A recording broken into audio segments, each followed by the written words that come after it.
तो इस पार्ट की शुरुआत में हम ये देखते हैं कि थियोडीसिया योगिरी से कहती है कि वो अपनी बहन को ढूंढने के लिए इस जगह पर आई है और उसके लोगों को भी इसी टावर के अंदर बंद किया गया है। जिसके बाद योगिरी ये कहता है कि हाँ वो तो ठीक है, लेकिन हम बस तुम्हारे साथ चल सकते हैं। जिस पर थियोडीसिया मान जाती है और यहाँ पर हमें ये पता लगता है कि इसके लोग शायद अंडरग्राउंड है। जिसके बाद बाकी के लोग भी यहाँ पर आ जाते हैं और ये सारे मिलकर टावर के नीचे जाना शुरू कर देते हैं, जहाँ पर उन्हें स्वॉर्ड मास्टर मिलते हैं और वो सभी को बधाई दे रहे होते हैं कि तुम सबने टेस्ट पास कर लिया, काफी अच्छी बात है। लेकिन तभी अचानक वहाँ पर कुछ लड़कियां आती हैं और वो स्वॉर्ड मास्टर से ये कहती हैं कि टावर का फर्स्ट बैरियर काम नहीं कर रहा है और इसका सेकंड बैरियर भी संभालना काफी ज्यादा मुश्किल हो रहा है और हमें लगता है कि डार्क गॉड अब बाहर आने वाले हैं। लेकिन तभी अचानक एक जोरदार झटका लगता है और एक रोशनी के साथ फर्स्ट बैरियर टूट जाता है और वहाँ से एक बंदा उड़ता हुआ आगे आता है और इस बंदे का नाम है ऑर्गन। जिसको देखने के बाद स्वॉर्ड मास्टर ये कहते हैं अगर तुमने इस बंदे को नहीं मारा तो पूरी की पूरी ह्यूमैनिटी खत्म हो जाएगी। तभी योगिरी और बाकी लोग चुपचाप वहाँ से निकलने लगते हैं। जिसके बाद योगिरी ये सोचता है कि अगर मैं इसे मार दूंगा तो ये सारे लोग मुझे देखेंगे, इससे अच्छा यही है कि ये खुद ही इससे निपट लें। अगले सीन में हम ये देखते हैं कि ऑर्गन वहाँ पर खड़े हुए सारे नाइट्स को एक एक करके मारना शुरू कर देता है। जिसके बाद फ्रेडेरिका उसके ऊपर एक जोरदार हमला करती है, लेकिन ऑर्गन उसके अटैक को अपने हाथ में ही एब्जॉर्ब कर लेता है। तभी उसके पीछे से एक और बंदा बाहर आता है जिसका नाम होता है लूटे और फ्रेडेरिका उसके ऊपर भी अटैक करने वाली होती है, लेकिन तभी लूटे उसके अटैक को रोक लेता है और ये कहता है कि तुम हमसे मुकाबला अभी नहीं कर सकती। और ये कहने के बाद वो उसके हाथ को कैंडी बना देता है और उसको तोड़ देता है। जिसके बाद वो हैरान होकर नीचे बैठ जाती है। फिर हम देखते हैं कि रिक लूटे पर बार बार अटैक करना शुरू करता है, लेकिन उसका एक भी अटैक लूटे को टच नहीं करता। तभी अचानक लायनल के सामने एक स्क्रीन आती है जिसके ऊपर ये लिखा हुआ होता है कि अगर वो स्टोन से कुछ समन करेगा तो उसे काफी ज्यादा फायदा होने वाला है और ये ऐसा ही करता है। जिसके बाद उन स्टोन में से वही गॉडेस निकलती है, जिसको देखने के बाद ये दोनों उसके सामने पानी कम चाय हो जाते हैं। ऑर्गन तो उसके सामने घुटने टेक देता है और ये कहता है मुझे यकीन नहीं हो रहा कि आप हमसे मिलने के लिए इतनी दूर से आई हो। और फिर वो गॉडेस लायनल को बताती है कि अब सब कुछ ठीक होने वाला है क्योंकि पूरी की पूरी ह्यूमैनिटी खत्म होने वाली है, जिसके बाद सब कुछ ठीक हो जाएगा। और ये सुनने के बाद लायनल के पैरों के नीचे से जमीन खिसक जाती है। इसके बाद हम ये देखते हैं कि जैसे ही थियोडीसिया नीचे पहुंचती है वो ये देखती है कि एक रूम के अंदर उसके सारे के सारे साथी हैं जो कि कैप्सूल के अंदर बंद होते हैं और उनकी ताकत का इस्तेमाल किया जा रहा होता है। जिसके बाद थियोडीसिया ये बताती है कि इनको यहाँ पर इसीलिए रखा गया है ताकि इनकी मैजिकल पावर्स का इस्तेमाल किया जा सके। और फिर थियोडीसिया इन सारे कैप्सूल को तोड़ देती है। इसके बाद हम बाहर का सीन देखते हैं जहाँ पर हमें ये पता लगता है कि डार्क गॉड इसी गॉडेस का हस्बैंड है जो कि काफी लंबे टाइम से गायब था, लेकिन अब मिल चुका है। ये सुनने के बाद वहाँ खड़े सारे लोग हैरान हो जाते हैं। जिसके बाद गॉडेस ही बताती है कि जब वो गायब हुए थे तो मैंने उन्हें ढूंढने के लिए जासूस भेजे तो मुझे पता लगा कि वो सील हो चुके हैं और मैंने उन तक पहुँचने के लिए इस बेवकूफ बच्चे का सहारा लिया। ये सुनने के बाद लायनल नीचे बैठ जाता है और वो ये कहता है कि मैंने नहीं सोचा था कि मेरा लक इतना ज्यादा खराब होगा। जिसके बाद गॉडेस ही बताती है कि इस टावर का क्रिएटर अब मर चुका है तो बैरियर्स भी ठीक नहीं हो सकते। जिसके बाद वो एक और फोटो दिखाती है और ये कहती है कि अगर ये बंदा भी जिंदा होता तो ये मुझे मार सकता था, लेकिन ये भी मर चुका है। जिसके बाद वो गॉडेस इस बैरियर के कोर को पकड़ लेती है और ये कहती है कि अगर मैं इसको तोड़ दूं तो ये सारे बैरियर्स टूट जाएंगे। लेकिन तभी अचानक वहाँ पर योगिरी और बाकी लोग भी आ जाते हैं। जिसके बाद वो गॉडेस उस कोर को तोड़ देती है और जैसे वो कोर टूटता है तभी डार्क गॉड ऊपर से गिरकर नीचे पानी में चला जाता है, जिसका मतलब योगिरी ने इसे पहले ही टपका दिया था। लेकिन तभी अचानक थियोडीसिया स्वॉर्ड मास्टर की गर्दन को धड़ से उड़ा देती है। जिसके बाद हम देखते हैं कि वहाँ पर सारे के सारे डेविल्स भी आजाद हो जाते हैं जो कि इनको मारने के लिए आगे बढ़ने लगते हैं। लेकिन तभी योगिरी अपना फेमस डायलॉग मारता है कि तुम सब भी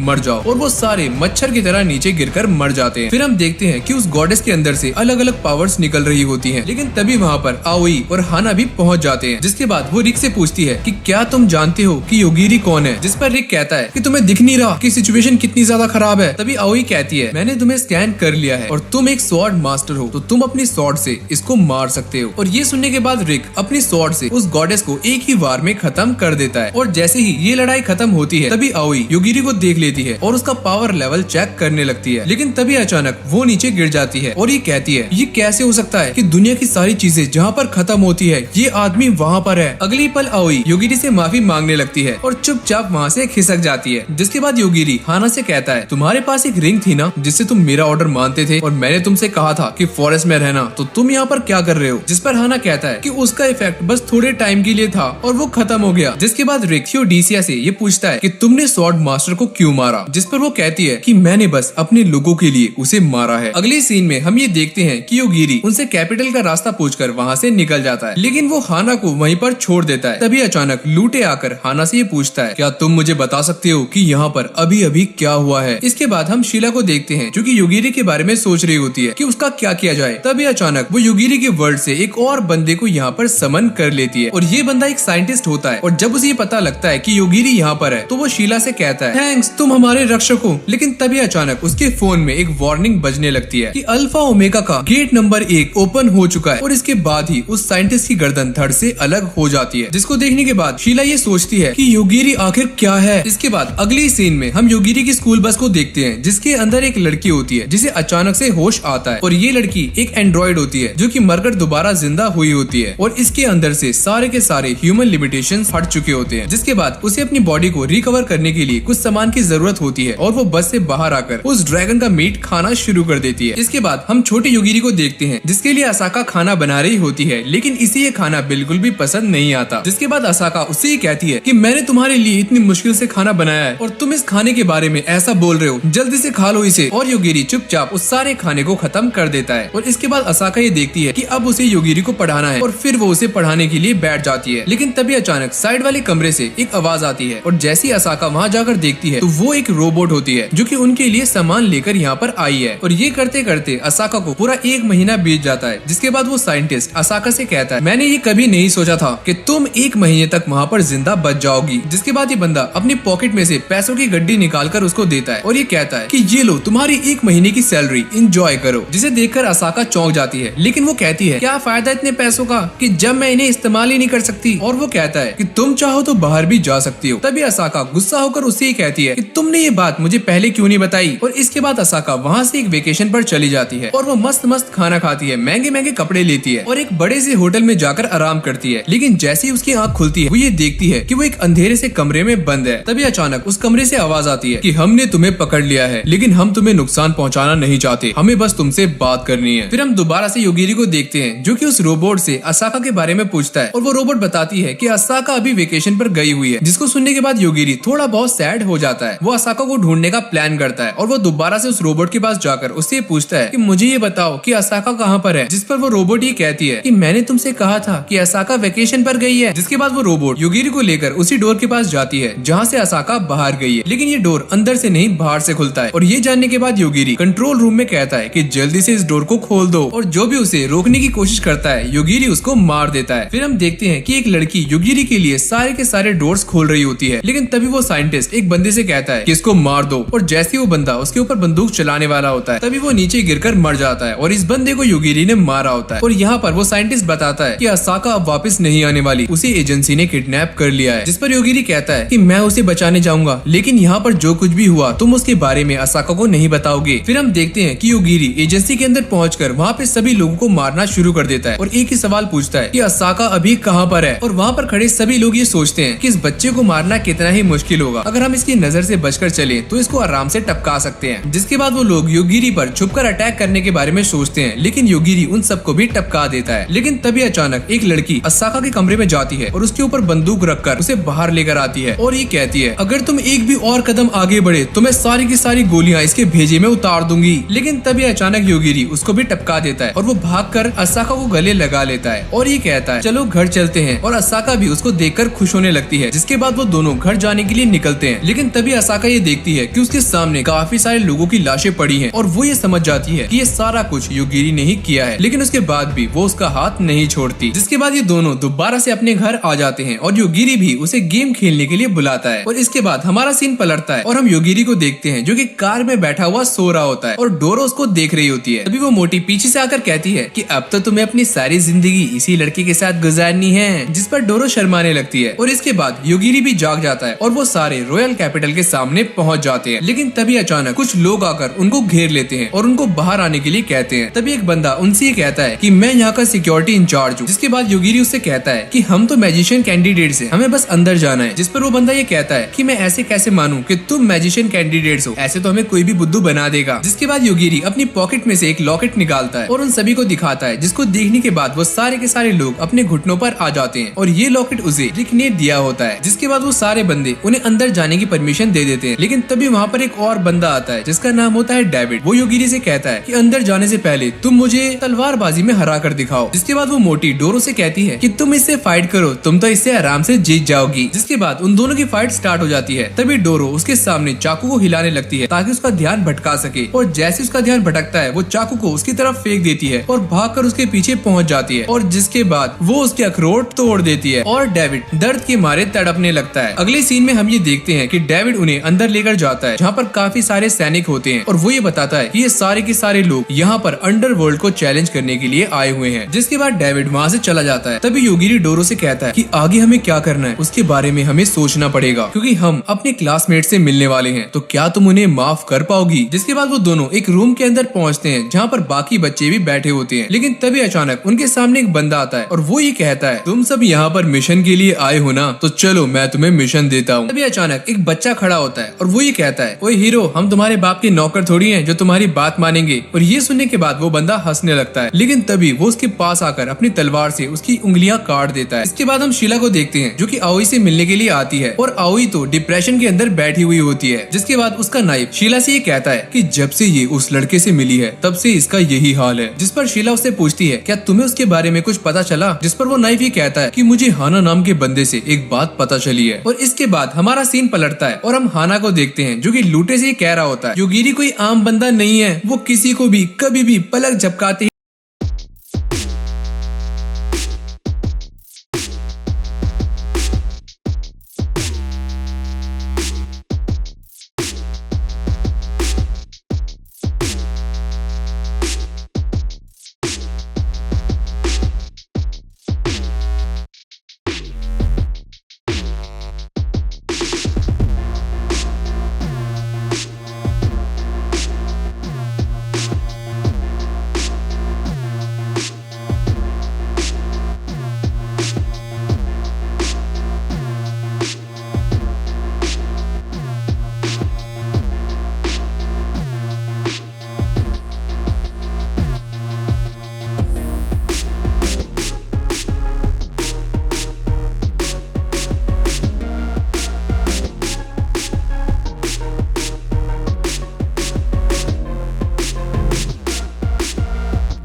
वापस जाने का रास्ता बता सके। डोरो पूछती है क्या हमें सारे क्लासमेट्स की मदद लेनी चाहिए, जिस पर योगिरी कहता है कि ऐसा करना हमारे लिए ठीक नहीं होगा, हमें उस बंदे के दिए हुए मिशन को कंप्लीट करना चाहिए। इसके बाद हम कुछ लड़कियों को देखते हैं जो कि मिशन पर जाने के लिए तैयार हो चुकी होती हैं और सभी ने अपना अलग अलग ड्रेस पहना होता है। तभी वहाँ पर उनका गाइड आता है और ये बंदा रिक होता है। इसके बाद हम कुछ और बंदों को देखते हैं जो कि मिशन पर जाने के लिए तैयार थे और यहाँ पर डेविड उनका गाइड बनकर आता है। फिर हम दोबारा से उन्हीं लड़कियों को देखते हैं जो कि एक एक करके सारे मॉन्स्टर को काफी खतरनाक तरीके से मार रही होती हैं, जिसको देखकर रिक ये कहता है कि मुझे लगता है मुझे यहाँ आने की कोई भी जरूरत नहीं थी। फिर हम डोरो को देखते हैं जो कि अपने वेपन से एक हड्डी पर अटैक करती है और उसको नीचे गिरा देती है। तभी अचानक वहाँ पर एक और मॉन्स्टर आ जाता है जिसके अंदर वो अपना वेपन घुसाकर उसका भी खेल खत्म कर देती है, जिसको देखकर ये सारे बंदे काफी ज्यादा इम्प्रेस हो जाते हैं। इसके बाद हम योगिरी को देखते हैं जिसके ऊपर एक 4 हाथों वाला बंदर अटैक करता है, लेकिन योगिरी यहाँ पर अपना फेमस डायलॉग नहीं बोल सकता था और इसीलिए जैसे ही मॉन्स्टर उसकी तरफ बढ़ता है वो स्वॉर्ड को उसकी तरफ आगे कर देता है और वो मॉन्स्टर भी वहीं पर मर जाता है। और ये देखने के बाद सारे बंदे योगिरी की तारीफ करने लगते हैं। फिर हमारा सीन पलटता है और हम हाना और लूटे को देखते हैं जो कि शहर के अंदर पहुंच चुके होते हैं और यहाँ पर लूटे एक लड़की बना हुआ होता है और वो हाना से ये कहता है कि डार्क गॉड की बहन इसी फ्लोर के नीचे है, लेकिन मुझे नीचे जाने का रास्ता नहीं पता, तो इसीलिए हमें पहले इन्फॉर्मेशन इकट्ठा करनी पड़ेगी। इसके बाद हम यूफेमिया को देखते हैं जो कि आराम से जा रही होती है, लेकिन तभी अचानक उसके सामने एक घोड़ा आ जाता है जो कि उस पर अटैक करने वाला होता है, लेकिन तभी वो उसको शांत कर देती है। तभी वहाँ पर एक छोटी सी बच्ची भाग कर आती है और यूफेमिया उसके सामने घुटने टेक देती है और उसे अपना नाम बताती है। और इसके बाद हम दोबारा से हाना और लूटी को देखते हैं जो कि एक रेस्टोरेंट के अंदर बैठे हुए होते हैं और यहाँ पर वो दोनों इन्फॉर्मेशन इकट्ठा करने के लिए आए थे। तभी लूटे एक लड़की से पूछता है कि यहाँ पर आज कोई फेस्टिवल है क्या, जिस पर वो लड़की ये कहती है कि आज मैजिशियन कैंडिडेट अंडरग्राउंड के 5th लेवल तक पहुँच चुके हैं, जिसकी वजह से आज पार्टी चल रही है। तभी अचानक हाना की नजर सामने वाले टेबल पर जाती है जहाँ पर उसके क्लासमेट्स बैठे हुए होते हैं, जिसके बाद हाना ये कहता है कि अगर इन्होंने हमें देख लिया तो बात बिगड़ सकती है। लेकिन तभी लूते अपने आसपास एक बैरियर बना देता है जिससे उन्हें कोई भी पहचान ना पाए। लेकिन तभी उन तीनों दोस्तों के पास एक लड़की आती है और उनसे ये पूछती है क्या तुम तीनों मैजिशियन कैंडिडेट्स हो, जिस पर वो तीनों हाँ में जवाब देते हैं। तभी वो लड़की अपने सर पे से मास्क उतारती है और ये लड़की कोई और नहीं बल्कि अयाका होती है, जिसके बाद वो इन तीनों को काफी गंदे तरीके से मारना शुरू कर देती है और उनके ऊपर मुक्कों की बरसात कर देती है। वो एक बंदे को जान से मार देती है और ये कहती है कि मैं एक एक करके तुम सभी को मारने वाली हूँ, इसीलिए अपनी उल्टी गिनती गिनना शुरू कर दो। और ये सुनने के बाद वो दोनों बंदे यहाँ से भाग जाते हैं। लेकिन तभी अचानक वहाँ पर शीला आती है जो कि हाना को पहचान लेती है और हाना उसे डरकर भागने वाला होता है और ये कहता है कि हम कहीं और जाकर अंडरग्राउंड के बारे में पता कर लेंगे। तभी शीला उनसे ये कहती है कि अगर तुम्हें अंडरग्राउंड के बारे में जानना है तो मैं बताती हूँ, लेकिन मुझे पहले योगिरी के बारे में जानना है। जिसके बाद हाना उसे सारा कुछ बता देता है। लेकिन तभी लूते उसे पूछता है कि तुम योगिरी के साथ क्या करना चाहती हो, जिस पर शीला ये कहती है कि उसे जितनी जल्दी मार दिया जाए उतना ही बेहतर है, लेकिन अब मुझे लगता है कि मैं उसका इस्तेमाल काफी तरीकों से कर सकती हूँ। जिसके बाद शीला हाना को मारने वाली होती है क्योंकि हाना का काम खत्म हो चुका था। लेकिन तभी हाना उससे कहता है कि तुमने तो हमें अंडरग्राउंड के बारे में कुछ बताया ही नहीं, प्लीज हमें वहाँ जाने का रास्ता बता दो। जिस पर शीला ये कहती है कि तुम शहर के मैप में अंडरग्राउंड जाने का सुराग ढूंढ सकते हो और ये कहने के बाद शीला वहाँ से चली जाती है। इसके बाद हम दोबारा से योगिरी और बाकी बंदों को देखते हैं जहाँ पर योगिरी ये पूछता है कि अंडरग्राउंड में जाने का काम कैसा चल रहा है, जिस पर डोरो ये कहती है कि हम 5th लेवल तक पहुँच चुके हैं और वो लड़की ये बताती है कि मुझे नहीं लगता कि हम दिए हुए टाइम में इसको पास कर सकते हैं। तभी एक लड़की उन्हें अयाका के बारे में बताती है जो कि सभी क्लासमेट्स को जान से मारने के लिए ढूंढ रही होती है। तभी एक बंदा जिसका नाम हारुतो होता है वो शीला के रूम में आता है और ये कहता है हमारे पास मिशन को कंप्लीट करने के लिए ज्यादा टाइम नहीं है, क्या तुम हमें थोड़ा और टाइम दे सकती हो। जिसके बाद शीला ये कहती है कि मैं तुम्हें फ्री में टाइम क्यों दूं, अगर तुम मेरे लिए योगिरी को मार सकते हो तो मैं कुछ सोच सकती हूँ। जिसके बाद ये बंदा एक इविल स्माइल देता है और योगिरी को टपकाने का प्लान बनाने लगता है। और इसके बाद हम ये देखते हैं कि अयाका एक जगह पर बैठी होती है। तभी अचानक उसके सर पर पत्थर आकर बजते हैं और जैसी वो वहाँ जाकर देखती है तो वहाँ पर उसे एक बच्चा मिलता है जिसका नाम होता है रियोना और वो उसे मारने के लिए तैयार होता है। और इसके बाद वो अयाका पर अटैक करना शुरू कर देता है, पर अयाका अपने ड्रैगन क्लॉ अटैक से उसके हाथ को काट देती है। अगर मेरी पावर सील नहीं होती तो मैं तुम्हें गाजर मूली की तरह काट देता। जिसके बाद हमें पता लगता है कि इस बंदे की पावर्स को रॉयल फैमिली ने सील किया हुआ है। और इसके बाद हम एक बंदे को देखते हैं जिसे योगिरी को टपकाने का ऑर्डर मिलता है। हम माना को देखते हैं जो कि डार्क लॉर्ड की बहन है, पर अब ये आजाद हो चुकी है। तभी लूटे उसे एक की दिखाता है और ये बोलता है कि मैं तुम्हारे लिए ये की लेकर आया था। अगले सीन में हम अयाका को देखते हैं जो कि कासल के ऊपर अटैक कर देती है और किंग से उसकी पावर्स को डीएक्टिवेट करने के लिए कहती है, पर किंग नहीं मानता और वो उसके ऊपर अटैक कर देता है। पर अयाका उससे बचते हुए उसे एक ही झटके में मौत के घाट उतार देती है। अगली सीन में हम माना को देखते हैं जो कि एक अलग ही डायमेंशन में होती है, जहाँ पर काफी सारे बच्चे उसे अपनी मम्मी बुला रहे होते हैं। और यहाँ पर हमें ये पता लगता है कि ये सारे बच्चे माना की इमेजिनेशन से बने हैं। और इसके बाद हम अयाका को देखते हैं जो कि रियोना से मिलने के लिए उसके पास आती है और उसे फाइट के लिए चैलेंज करती है, जिसके बाद इन दोनों की एक काफी खतरनाक फाइट स्टार्ट हो जाती है, जहाँ पर अयाका उसे मार देती है। फिर हम योगिरी और डोरो को देखते हैं जो कि टाउन के अंदर घूम रहे होते हैं, पर तभी अचानक एक बंदा योगिरी के ऊपर शूट करने वाला होता है, पर योगिरी उसे अपनी पावर से मार देता है। और इसके बाद एक और बंदा डोरो के ऊपर शूट करने वाला होता है, पर योगिरी उसके सामने आ जाता है और ये गोली जाकर एक सामने बुढ़े को लगती है, जिसके बाद योगिरी बोलता है कि तुम वहीं रुको, मैं तुमसे मिलने के लिए आ रहा हूँ। और ये सुनने के बाद उस बंदे की फट जाती है और वो यहाँ से भागने लगता है, पर तभी योगिरी अपनी पावर से उसके हेलीकॉप्टर के फैंस को फ्रीज कर देता है और वो बंदा पैराशूट से नीचे आता है। और योगिरी उसके सामने आकर बोलता है कि अगर तुम यहाँ से भागे तो मैं तुम्हें टपका दूंगा। जिसके बाद वो मोटी एक स्पिरिट को लेकर आती है और ये बोलती है कि इसने हमारे ऊपर अटैक किया था, तो इसीलिए मैंने इसे टपका दिया। और ये देखकर वो बंदा काफी ज्यादा डर जाता है और योगिरी के ऊपर अपने वॉल्व से अटैक करता है, पर योगिरी उसको भी मार देता है। और ये देखने के बाद वो बंदा डेड वर्ल्ड की क्वीन को बुलाता है, मैं सारे इंसानों को अपने कब्जे में कर लूंगी। और जैसे ही वो योगिरी के ऊपर अटैक करती है तो योगिरी उसे भी मार देता है, जिसको देखकर उस बंदे की और भी ज्यादा फटने लगती है। पर तभी अचानक हम ये देखते हैं कि एक लड़की चाकू से योगिरी के ऊपर अटैक करती है, पर तभी डोरो आकर उसको रोक लेती है और फिर योगिरी उसके पास जाकर कुछ बोलता है, जिसके बाद ये लड़की बेहोश हो जाती है। अगली सीन में हम हारुतो को देखते हैं जो कि योगिरी के ऊपर रिसर्च कर रहा होता है, क्या ये बंदा सच में इनविंसिबल है। जिसके बाद ये उसको मारने का प्लान बनाना शुरू कर देता है। और इसके बाद हम दोबारा से उसी बंदे को देखते हैं जो कि योगिरी को सारा कुछ बता देता है और ये बोलता है कि मैंने तुम्हें सारा कुछ बता दिया, अब मुझे जाने दो। योगिरी बोलता है तुम्हारी पावर्स इस वर्ल्ड के लिए खतरा बन सकती है और तुमने मुझे गुस्सा दिलाया, मैं इसीलिए तुम्हें मार रहा हूँ। और ये बोलने के बाद योगिरी उसको मार देता है। और इसके बाद हमें दोबारा से उसी लड़की को दिखाया जाता है, जिसके बारे में योगिरी बताता है कि मैं इसके साथ बचपन में खेला करता था, ये मेरी दोस्त थी, पर ये वाली एक रोबोट है जिसे मुझे मारने के लिए बनाया गया है, तो मैं इसे हमेशा के लिए रेस्ट देना चाहता हूँ। अगली सीन में हम ये देखते हैं कि अयाका एक बंदे से लड़ रही होती है जिसका नाम होता है यूगो, और वो उसके ऊपर ड्रैगन क्लॉ से अटैक करती है, पर ये बंदा अपने नाइफ से उसके हाथ को काट देता है। और वो ये बोलता है कि मैं एक कुक हूँ, तो मैं किसी भी चीज को आराम से काट सकता हूँ। और ये सुनने के बाद अयाका दोबारा से उसके ऊपर ड्रैगन क्लॉ से अटैक करती है और उसे टपका देती है, पर थोड़ी देर के बाद वो बंदा उसके पीछे आ जाता है, जिसको देखकर अयाका काफी ज्यादा घबरा जाती है। और इसके बाद हम ये देखते हैं कि यूगो अपनी काफी सारी कॉपीज बना लेता है और उसके ऊपर अटैक करता है, पर अयाका अपने फायर अटैक से उसको जला देती है और उसका वहीं पर काम 25 कर देती है। जिसके बाद योगिरी और डोरो भी वहाँ पर पहुँच जाते हैं। वो ये देखते हैं कि आखिरकार यहाँ पर चल क्या रहा है। तभी डोरो के सामने अयाका दिखती है, पर वो यहाँ से उड़कर भाग जाती है। और इसके बाद हम एक लड़की को देखते हैं जो कि सभी को ये बता रही होती है कि अयाका ने 8 बच्चों को मार दिया है और अब बस हम 18 बचे हुए हैं, जिसको सुनकर ये सारे बच्चे हैरान हो जाते हैं और ये बोलते हैं क्या कोई ऐसा नहीं है जो कि अयाका को मार सके। जिस पर वो ये बोलती है कि अगर ऐसा ही चलता रहा तो हम सारे काफी जल्दी मारे जाएंगे, तो इसीलिए हम सबको अंडरवर्ल्ड के अंदर मूव करना चाहिए। और इसके बाद हमें अंडरवर्ल्ड का सीन दिखाया जाता है, जहाँ पर इनके सामने काफी सारे मॉन्स्टर्स होते हैं और ये उनसे लड़ने के लिए चले जाते हैं। और यहाँ पर हमें एक बंदे को भी दिखाया जाता है जिसका नाम होता है फुकाई, और ये बंदा एक डेथ गॉड है जो कि किसी को भी पलक झपकते ही मौत के घाट उतार सकता है और इसकी पावर्स भी योगिरी की तरह ही होती है। और इसके बाद ये सारे उन मॉन्स्टर्स को मार देते हैं। अगले सीन में हम ये देखते हैं कि लूटे माना को बताता है कि डार्क लॉर्ड मारा जा चुका है। हाना बोलता है कि तुम्हें उससे बदला लेना चाहिए। माना बताती है कि मैं उससे बदला लेना चाहती हूँ, पर उससे पहले मुझे एक काम करना है, मुझे अपने भाई को दोबारा से पैदा करना है। और ये बोलने के बाद वो लूटे के दोनों हाथों को काट देती है और ये बोलती है कि ये दोनों हाथ मेरी काफी ज्यादा मदद करेंगे। और अगले सीन में हम योगिरी को देखते हैं जो कि जंगल में अकेला बैठा हुआ गेम खेल रहा होता है और वो ये सोचता है कि अकेले गेम खेलना काफी ज्यादा बोरिंग है और मुझे याद रखना है कि मुझे वापस अपने वर्ल्ड में भी जाना है। पर तभी अचानक वो ये देखता है कि डेविड कहीं पर जा रहा है और वो अपने आप को एक खाई से नीचे गिराने वाला होता है जहाँ से रोशनी निकल रही होती है, पर योगिरी उसको बचा लेता है और फिर वो लाइट और भी ज्यादा तेज होने लगती है और उनके आसपास की सारी जमीन टूटने लगती है। और इसके बाद हम हारुतो को देखते हैं जो कि खिड़की से बाहर देखता हुआ स्माइल कर रहा होता है और वो ये बोलता है कि हम कितनी आराम से यहाँ तक पहुँच गए। पर तभी अचानक वहाँ पर एंट्री होती है शीला की और वो ये बोलती है कि मुझे ऐसा लगता है कि मैंने तुम्हें काफी आसान टास्क दे दिया, पर अब टाइम आ चुका है अवेकनिंग इवेंट का, तो तुम सब अब लड़ना शुरू करो जब तक तुम में से कोई एक जिंदा नहीं बच जाता। और इसके बाद हम दोबारा से योगिरी को देखते हैं जो कि डेविड के साथ उसी खाई में गिर जाता है जहाँ से काफी खतरनाक रोशनी निकल रही होती है। और अगली सीन में हम फुकाई को देखते हैं जो कि शीला को मारने के लिए आगे आता है और वो उसके ऊपर अपनी पावर्स का इस्तेमाल करता है, पर शीला के ऊपर कोई भी असर नहीं होता। और वो ये बताती है कि वो हर सेकंड के अंदर लेवल डेवलप करती रहती है तो वो दोबारा से भी जिंदा हो सकती है। और ये सुनने के बाद फुकाई दोबारा से उसके ऊपर अटैक करने वाला होता है, पर इस बार शीला अपने एक ही अटैक से उसको जान से मार देती है। और इसके बाद हमें योगिरी को दिखाया जाता है जो कि नीचे खाई में गिर रहा होता है, पर तभी अचानक उसे असाका की बात याद आती है, जिसके बाद वो नीचे गिरने वाले मोमेंटम को ही जान से मार देता है और आराम से नीचे लैंड होता है। हम माना को देखते हैं जो कि सील से आजाद हो चुकी है और हाना यहाँ से जाने की जिद करता है, पर जैसे ही हाना और लूटे यहाँ से जाते हैं तो कुछ चिपचिपी चीज उनके पैर पर चिपक जाती है। और यहाँ पर लूटे ये बताता है कि माना की बॉडी एक्सपैंड हो रही है और वो मास्टर को जन्म देने वाली है, तो वो हमें एब्जॉर्ब कर सकती है। पर तभी अचानक हम ये देखते हैं कि लूटे हाना को बाहर फेंक देता है और माना की बॉडी उसे एब्जॉर्ब कर लेती है। और फिर हम हाना को देखते हैं जो कि भाग रहा होता है क्योंकि उसके पीछे काफी बड़ा स्लाइम पड़ा होता है, और वो भागकर योगिरी के पास पहुंच जाता है और उससे हेल्प मांगता है, जिसके बाद योगिरी उसकी हेल्प करता है और स्लाइम को एक ही झटके में मौत के घाट उतार देता है। और इसके बाद ये दोनों 6th फ्लोर की तरफ निकल जाते हैं। हम एक बंदे को देखते हैं जो कि लिफ्ट के बाहर खड़ा होता है और उसकी बुक के अंदर ये लिखा हुआ आता है कि यहाँ से योगिरी और हाना आने वाले हैं, जिसको पढ़कर वो ये सोचता है कि आज मेरे पास काफी अच्छा मौका है, मैं उन दोनों को एक साथ टपका दूंगा। पर तभी उसकी बुक चेंज होनी शुरू हो जाती है जिसके अंदर ये लिखा हुआ आता है कि आज यही बंदा मरने वाला है, और ये पढ़कर वो काफी ज्यादा हैरान हो जाता है। और तभी लिफ्ट का गेट खुलता है और योगिरी उसके सामने आते ही उसे जान से मार देता है। और अगली सीन में हम एक और स्टूडेंट को देखते हैं जिसका नाम होता है मे, और वो अपने रूम में 2 बिल्लियों से बात कर रही होती है। और जैसे ही वो रूम से बाहर जाती है तभी 2 बंदे उसे मारने के लिए उसके सामने आ जाते हैं, जिसके बाद मे उन दोनों में से एक बंदे को टपका देती है और दूसरा बंदा ये बोलता है कि ये तो काफी खतरनाक पावर है, तुम इससे सेज को भी हरा सकती हो, तुम मुझे क्यों मार रही हो, हम मिलकर सेज को हरा सकते हैं। और ये सुनकर वो ये बोलती है कि अगर मैं सेज को मार दूंगी तो तुम्हें मारने का मजा मुझे कैसे मिलेगा। और ये बोलने के बाद ये उसको भी टपका देती है। और इसके बाद उसके सामने एक नोटिफिकेशन आती है जिसके अंदर ये लिखा होता है कि उसका अगला टारगेट हाना है, जिसके बाद वो हाना के पास पहुंच जाती है और ये आते ही योगिरी के ऊपर अटैक करती है, पर योगिरी उसके पेट में एक जोरदार मुक्का मारता है और उसे पीछे कर देता है। कैसा लगा मेरा स्टाइल। और इस अटैक से मे की एक बिल्ली मर जाती है जिससे उसे पावर्स मिल रही होती हैं, जिसको देखकर दूसरी बिल्ली काफी ज्यादा गुस्सा हो जाती है और वो योगिरी के ऊपर दोबारा से अटैक करती है, पर योगिरी उसकी दूसरी बिल्ली को भी मार देता है। अगली सीन में हम उसी मोटी स्पिरिट को देखते हैं जो कि ये बताती है कि यहाँ पर एक ऐसा बंदा है जो कि स्पिरिट्स का इस्तेमाल कर रहा है। और तभी अचानक उनके सामने काफी सारी स्पिरिट्स आ जाती हैं और साथ में मिकोची भी, और वो आकर ये बताती है कि मेरे पास भी एक गाइडिंग स्पिरिट है। और इसके बाद वो डोरो की स्पिरिट को भी अपने पास बुला लेती है, जिसके बाद वो डोरो के ऊपर अटैक करती है, पर डोरो वहाँ से बच जाती है और उसका अटैक एक पेड़ पर लगता है जिससे वो पेड़ पूरा टूट जाता है। और इसके बाद मिकोची डोरो के सूट को कंट्रोल कर लेती है और वो उसके सूट को उतार देती है, जिसके बाद यहाँ पर एंट्री होती है योगिरी की, जो कि यहाँ पर आते ही हाना की आंख में उंगली घुसा देता है और ये बोलता है कि तुम अपनी आंखें खोलकर मत देखना वरना मैं तुम्हें मार दूंगा। और योगिरी को यहाँ पर देखकर मिकोची काफी ज्यादा डरने लगती है, पर तभी अचानक उसके अंदर से एक आवाज आती है, क्या तुम्हें और ताकत चाहिए, पर उसके लिए तुम्हें इस मोटी को हटाना होगा। और ये सुनने के बाद मिकोची उस मोटी को बाहर फेंक देती है, जिसके बाद मिकोची एक काफी खतरनाक स्पिरिट को बाहर निकालती है और ये बोलती है कि मुझे ऐसा लग रहा है कि पूरी दुनिया मेरे कदमों में है, तो मैं तुम्हें आराम से टपका दूंगी। और इससे पहले ये अटैक करती योगिरी इसे भी टपका देता है, वो भी बड़ी आराम से। अगली सीन में हम ये देखते हैं कि अयाका क्योको के ऊपर काफी ज्यादा भारी पड़ रही होती है और उसे काफी गंदे तरीके से मारती है, जिसको देखकर क्योको काफी ज्यादा हैरान हो जाती है और ये सोचती है आखिर ऐसा कौन सा वेपन है जो कि अयाका को हरा सकता है। तभी अचानक उनके बीच में एक चीज आ जाती है और इसके बाद हम दोबारा से योगिरी को देखते हैं जो कि आसमान की तरफ देख रहा होता है। तभी अचानक वहाँ पर लाल कलर का धुआं उड़ने लगता है, जिसको देखकर योगिरी काफी ज्यादा घबरा जाता है और सभी से ये बोलता है कि जल्दी से मेरे पीछे आ जाओ। और इसके बाद वहाँ पर एक काफी खतरनाक धमाका होता है और इस धमाके से अयाका की 60% बॉडी डैमेज हो जाती है और उसका सिस्टम उसे 2 तरह की ऑप्शंस देता है, या तो वो नेचुरली हील कर सकती है या फिर वो ड्रैगन हील का इस्तेमाल कर सकती है। और इसके बाद अयाका ड्रैगन हील का इस्तेमाल करके अपने आप को एक ड्रैगन के अंदर ट्रांसफॉर्म कर लेती है। हम ये देखते हैं कि अयाका अपनी काफी सारी कॉपीज बना लेती है ताकि वो सभी को ढूंढ सके, और वो ढूंढते ढूंढते योगिरी के पास पहुंच जाती है, पर योगिरी उसकी सारी कॉपीज को एक ही बार में मार देता है, जिसके बाद अयाका का सिस्टम उसे रुकने के लिए बोलता है, अरे नहीं ये तो अल्फा ओमेगा है, हमें इसे मारना होगा। पर अयाका अपने सिस्टम से यहाँ से जाने के लिए बोलती है, पर वो उसकी बातें नहीं मानता, जिसके बाद उसका सिस्टम योगिरी के ऊपर अटैक करता है, पर योगिरी अपनी पावर से उसे भी मार देता है। पर तभी अचानक वहाँ पर एंट्री होती है शीला की, जो कि ये बोलती है कि तुम योगिरी हो ना और तुम मुझे मारना चाहते हो। और ये सुनने के बाद योगिरी उसका लेफ्ट एंकल मार देता है, यानी कि उसे पैरालाइज कर देता है और ये बोलता है कि मेरी प्रैक्टिस रंग ला रही है। पर तभी अचानक शीला उसके ऊपर इंस्टेंट डेथ का इस्तेमाल करती है, पर ये पावर योगिरी के ऊपर असर नहीं करती और वो ये पूछता है कि इससे पहले मैं तुम्हें मारूं मुझे ये बताओ कि हम सब अपने वर्ल्ड में वापस कैसे जा सकते हैं। पर पर शीला उसके ऊपर दोबारा से अटैक करने वाली होती है और योगिरी इस बार उसकी फिंगर्स को भी मार देता है और ये बोलता है कि जब तक तुम आंसर नहीं दोगी मैं तुम्हारे बॉडी पार्ट्स को ऐसे ही एक एक करके मारता रहूंगा। और ये सुनने के बाद शीला वहाँ से भाग जाती है और वो वापस अपने कासल के अंदर आती है और अपने पुराने हाथ को हटाकर नया हाथ लगा लेती है। पर तभी अचानक वो ये देखती है कि उसके बॉडी पार्ट्स एक एक करके अब भी मर रहे हैं और वहाँ पर योइची आ जाता है और उसके बॉडी पार्ट्स भी धीरे धीरे करके मरना शुरू हो जाते हैं। और ये सारा कुछ देखने के बाद शीला दोबारा से योगिरी के पास जाती है और योइची को बचाने के लिए माफी मांगती है। वो ये बोलता है कि पहले मुझे ये बताओ कि हम घर वापस कैसे जा सकते हैं, जिस पर शीला ये बोलती है कि यहाँ से बाहर जाने का अभी कोई भी रास्ता नहीं है क्योंकि यहाँ पर अब कोई भी लिंक नहीं है जैसे पहले था। पर योगिरी शीला से सारे के सारे कोऑर्डिनेट्स पता कर लेता है। तभी शीला अपने अंदर से फिलोसफर स्टोन को बाहर निकालती है और ये बोलती है कि मुझे नहीं लगता कि तुम्हारा एक से काम बनेगा, अगर तुम्हारे पास ये काफी सारे होते तो तुम अपने वर्ल्ड में जा सकते थे। और इसके बाद योगिरी ये समझ जाता है कि उसने आज तक जितने भी सेज को मारा उन सभी के अंदर फिलोसफर स्टोन था, लेकिन अब वो मर चुके हैं तो स्टोन की ताकत भी खत्म हो चुकी है। और इसके बाद वो सारे यहाँ से जाने लगते हैं और शीला भी योइची को बचाने के लिए जा रही होती है। पर तभी वो लाल सी चीज उसको पकड़ लेती है। शीला यहाँ से टेलीपोर्ट होने की कोशिश करती है पर वो नहीं हो पाती, जिसके बाद ये स्लाइम उसके पैर को पकड़ लेता है और हमें ये पता लगता है कि ये स्लाइम माना है। और फिर देखते ही देखते शीला की सारी एबिलिटीज खत्म हो जाती है और माना उसे अपने अंदर एब्सॉर्ब कर लेती है। और अगले सीन में हम ये देखते हैं कि टाउन के अंदर काफी बड़े बड़े मॉन्स्टर्स आ जाते हैं जो कि एक दूसरे पर अटैक कर रहे होते हैं। पर तभी अचानक वहाँ पर वही स्लाइम आ जाती है यानी कि माना, और वो एक एक करके इन सारे मॉन्स्टर्स को एब्सॉर्ब कर लेती है और पूरे टाउन के अंदर फैल जाती है। हम ये देखते हैं कि माना हाना के पास आकर उसका नाम लेती है और ये पूछती है कि वो बंदा कहाँ पर है जिसने मेरे भाई को मारा है। वो योगिरी, मैं उसे मार दूंगी। और इसके बाद हाना उसे ये दिखाता है कि ये वाला बंदा जो खड़ा है ना ये है योगिरी। वो उससे पूछती है क्या तुमने मेरे भाई को मारा है? योगिरी हाँ बोलता है और ये सुनकर वो योगिरी के ऊपर अटैक करने वाली होती है, पर योगिरी अपनी पावर्स का इस्तेमाल करके उसे भी एक ही झटके में टपका देता है, जिसको देखकर हाना काफी ज्यादा खुश होता है। और इसके बाद ये सारे छत पर पहुंच जाते हैं जहाँ पर एक उड़ने वाला जहाज होता है, पर इसके अंदर 5 ही बंदों की जगह होती है। योगिरी हाना को देखकर बोलता है मुझे ऐसा लग रहा है कि तुझे यहीं पर छोड़ना पड़ेगा। और ये सुनकर हाना रोने लगता है। और इसके बाद हम ये देखते हैं कि बाकी बंदे इस पर उड़कर चले जाते हैं, बस योगिरी, डोरो और वो मोटी यहाँ पर रह जाती है। और वो मोटी ये बोलती है कि मैं काफी टाइम से एक रिसर्च कर रही थी। और ये बोलने के बाद वो डोरो को एक ड्रेस पहना देती है जिससे वो उड़ सकती है, पर ये ड्रेस थोड़ी सी अजीब होती है। जिसके बाद योगिरी डोरो को पकड़ लेता है, वो भी कसकर। और इसके बाद वो भी उड़कर यहाँ से चले जाते हैं। और इसके बाद हमें शाम का सीन दिखाया जाता है जहाँ पर ये सारे खड़े होते हैं। और कुछ देर के बाद यहाँ पर थियोडीसिया और उसकी बहन भी आ जाती है। और इसके बाद हमें काफी खतरनाक मॉन्स्टर को देखते हैं जो कि हारुतो को अपने साथ लेकर आ जाता है, पर हारुतो की हालत काफी ज्यादा खराब होती है। और दूसरी तरफ हम हाना को देखते हैं जो कि इन सभी से बचकर यहाँ से निकल जाता है। और इसके बाद हम दोबारा से योगिरी और बाकी सभी को देखते हैं जहाँ पर योगिरी डोरो के पैरों पर सो रहा होता है और उसे असाका की एक बात याद आती है, जहाँ पर असाका उसे उसकी पावर्स के बारे में समझा रही होती है। और इसके बाद हमारा सीन दोबारा से डोरो पर आता है जहाँ पर योगिरी उसके पैरों पर सो रहा होता है और सारे लोग उसी को देख रहे होते हैं, जिसको देखकर डोरो थोड़ा बहुत शर्मा जाती है और योगिरी भी उसके पैरों में लेटा हुआ स्माइल कर रहा होता है। तो इसी के साथ हमारी इस एनिमे का पहला सीजन यहीं पर एंड हो जाता है। अगर आपको ये वाली वीडियो अच्छी लगी हो तो वीडियो को लाइक करके चैनल को सब्सक्राइब जरूर से कर लेना। और इस एनिमे के सेकंड सीजन के लिए आप मुझे नीचे कमेंट कर सकते हो, जैसे वो आएगा मैं आपके लिए सबसे पहले लेकर आ जाऊंगा। बाकी आप हमसे बात करने के लिए हमें इंस्टाग्राम और टेलीग्राम पर भी ज्वाइन कर सकते हो, सभी के लिंक्स नीचे डिस्क्रिप्शन में है। और मैं मिलता हूँ आपसे नेक्स्ट वीडियो में, तब तक के लिए okay, take care, good bye.